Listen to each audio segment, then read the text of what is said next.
দেশের মানুষ, আমার এলাকার মানুষ তারা বিশ্বাস করেছিল এবং বিশ্বাস করে সেই শিবচরের মানুষ আমাকে ভোট দিয়ে আমাদেরকে জাতীয় সংসদে পাঠিয়েছে। আমার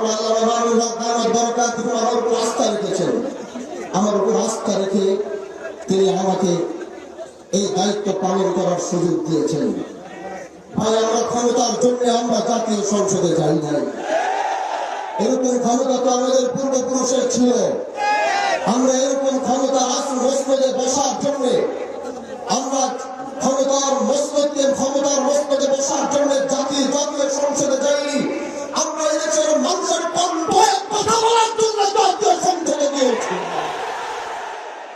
এজন্য যতদিন আমাদের কথাগুলো যতদিন রায় না হবে, আমাদের দাবিগুলো যতদিন পূরণ করা না হবে, আমাদের আন্দোলন চলতে থাকবে।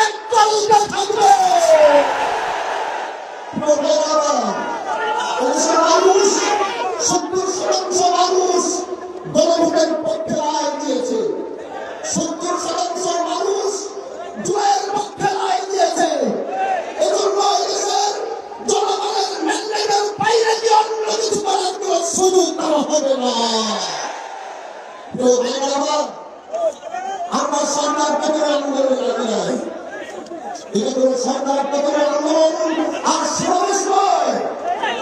সংসদে বুঝাবার চেষ্টা করেছি, হয়তো বুঝতে পারছেন না বলে আজ জনগণ ময়দানে নেমেছে বুঝাবার জন্য। এজন্য আমরা চাই সরকাররা বুঝবে, জুলাইকে ধারণ করবে, গণভোটের রায়ের পক্ষে সরকারও থাকবে, এটা আমাদের চাওয়া। এই জন্য আগামী বাংলাদেশে আমরা জুলাইকে মাইনাস করে আমরা কিচ্ছু করতে পারবো না।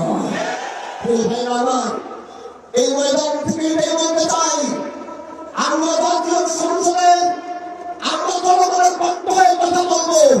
আর যখনই রাজপথে ডাক আসবে, আপনাদের রাজপথ থেকে কথা বলতে হবে। আল্লাহ পাক আমাদেরকে কবুল করুন। নাসরুল্লাহি ওয়া ফাতহুল করিম ওয়া বাশশিরিল মুমিনিন। আসসালামু আলাইকুম ওয়া রাহমাতুল্লাহি ওয়া বারাকাতুহু।